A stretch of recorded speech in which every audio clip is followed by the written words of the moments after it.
1 Timothée chapitre 6. Que tous ceux qui sont sous le joug de la servitude regardent leur maître comme digne de tout honneur, afin que le nom de Dieu et la doctrine ne soient pas blasphémés. Et que ceux qui ont des fidèles pour maître ne les méprisent pas, sous prétexte qu'ils sont frères, mais qu'ils les servent d'autant mieux que ce sont des fidèles et des bien-aimés qui s'attachent à leur faire du bien. Enseigne ces choses et recommande-les.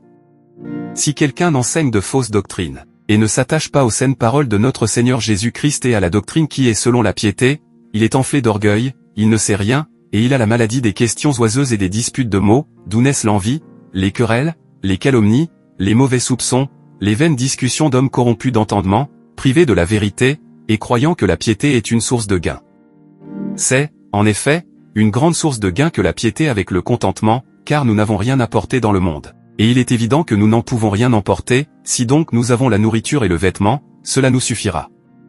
Mais ceux qui veulent s'enrichir tombent dans la tentation, dans le piège, et dans beaucoup de désirs insensés et pernicieux qui plongent les hommes dans la ruine et la perdition.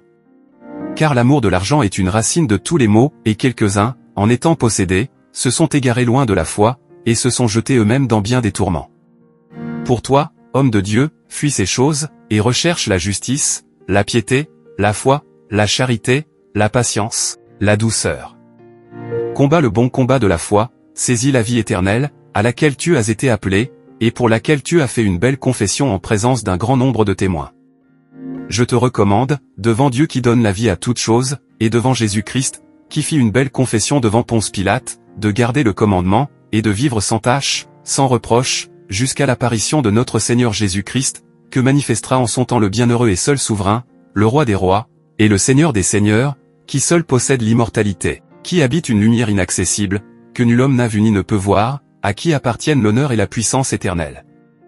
Amen. Recommande aux riches du présent siècle de ne pas être orgueilleux, et de ne pas mettre leur espérance dans des richesses incertaines, mais de la mettre en Dieu, qui nous donne avec abondance toutes choses pour que nous en jouissions. Recommande-leur de faire du bien, d'être riches en bonnes œuvres, d'avoir de la libéralité, de la générosité, et de s'amasser ainsi pour l'avenir un trésor placé sur un fondement solide, afin de saisir la vie véritable. Ô Timothée, garde le dépôt, en évitant les discours vains et profanes, et les disputes de la fausse science dont font profession quelques-uns, qui se sont ainsi détournés de la foi. Que la grâce soit avec vous.